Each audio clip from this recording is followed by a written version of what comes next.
Hello everyone, welcome to my channel Engineering Lecture. Before starting, I request you please like, share and subscribe my channel. Now we start our topic, that is hardness of the water in Unit 1, Water Treatment and Analysis. So we start our lecture. So first is hardness of water. First is hard water and second is a soft water. So what is hard water? The water which does not contain or does not form lather with soap readily, those water is known as hard water.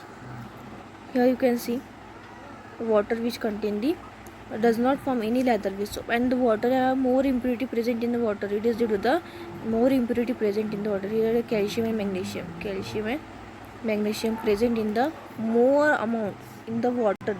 That's why it is known as hard water. And here you can see water which form the lather with soap. Those water which form lather with soap is known as the soft water, or in this type of the water that does not have more impurity. It is present only some amount of the impurity as compared to the hard water. It does not have a more impurity. That's why it is known as soft water. Then next is type of hardness.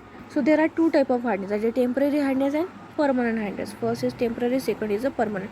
So what is temporary hardness? Temporary hardness is also known as carbonate hardness, or permanent hardness is also known as non-carbonate hardness.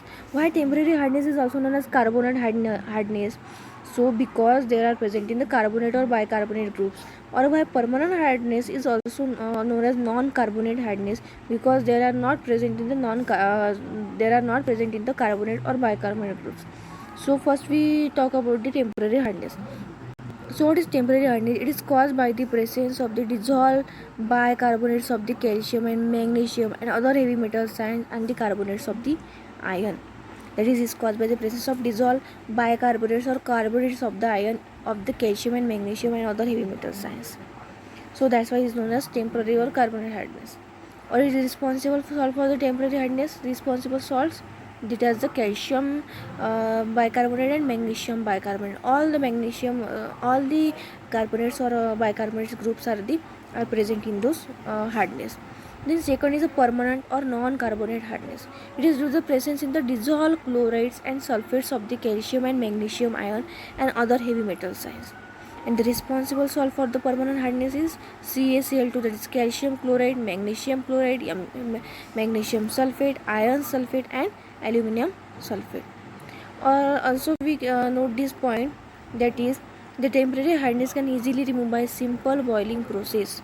It is easily removed by simple boiling process. On boiling it is removed. The temporary hardness is removed on boiling, but permanent hardness it does not remove or cannot remove by simple boiling process. It doesn't remove by simple boiling process. Then next is temporary hardness can easily remove by simple boiling process. Then explanation.